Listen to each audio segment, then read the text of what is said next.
ingabyayarartiisu way gada dheer tahaye wuu ka tegay mid soo geli rabaa waxuu gaduudshane markaasuu guluba u shitaasuu gaylamoye wuu gaagufaa farasidan cidhib la gaadhsiine markaasuu la soo gada baxaa socod ku garaye anse waa gartay inaan durbaba goboda tabtaaye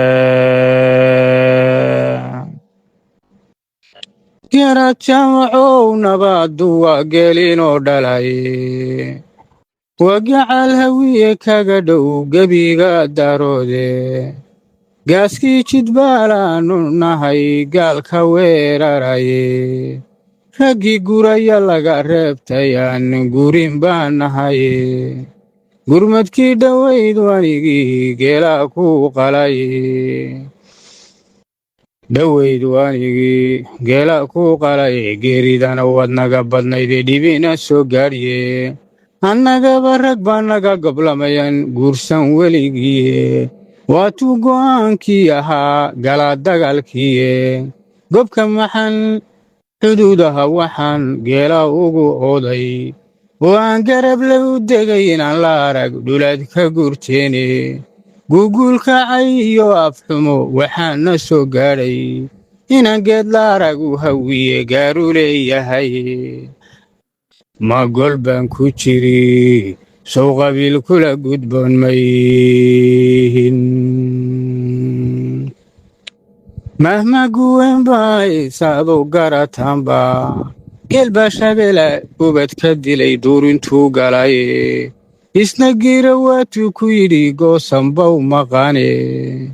wargaadaha waxaa naga mudnaa nimanaad gaadhaane gabadhiinna lama weerariyo gurigay joogtaaye